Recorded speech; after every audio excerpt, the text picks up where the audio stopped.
Question 18. Unpolarized light is incident on the two polarizers. The axis of polarization of both polarizers are initially parallel. The second polarizer is then rotated through 360 degrees as shown. Which graphs show the variation of the intensity with an angle theta for the light leaving the second polarizer?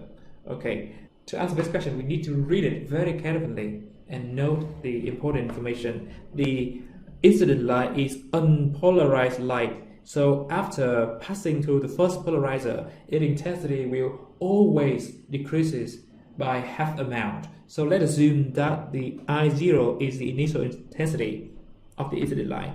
After passing the first polarizer, its intensity will decrease to I0 over 2. Always after passing through the first polarizer, the unpolarized light will become a linear polarized light, which means that now it has only one direction in which the electric field varies vertically along the polarizer axis.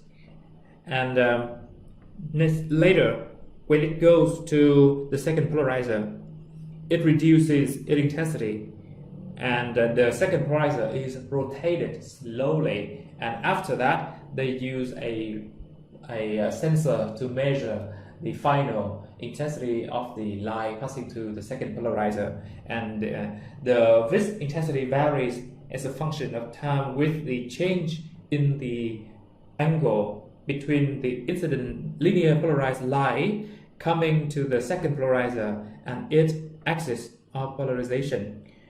And the intensity after passing through the second polarizer is I final. Let's call it is I.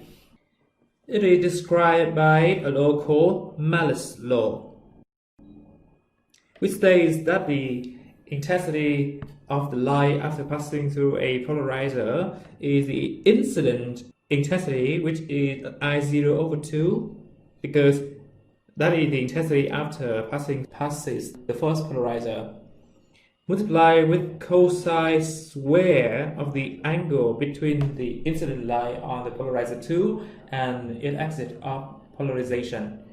So this is a square of the cosine function, and when we plot the graph of this square cosine function, we will have a graph like the option B given in the thing that we have to choose.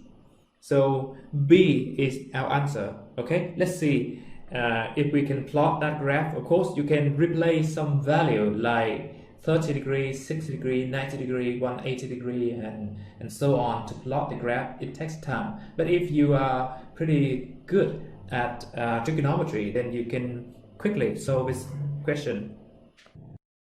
So when I use a graphing calculator, a software to plot the graph of the cosine square of a function with the variable x, and here I choose 2 as the magnitude of this function, and it's just any arbitrary number that I choose to illustrate the shape, how the graph look like. Okay, and let x, which is the angle theta in our problem, the angle between the incident light and the polarization axis, varies from 0 to 2 pi. It looks like a W letter. It's like a wave with 2 period, okay, 2 wavelengths. So our answer is B.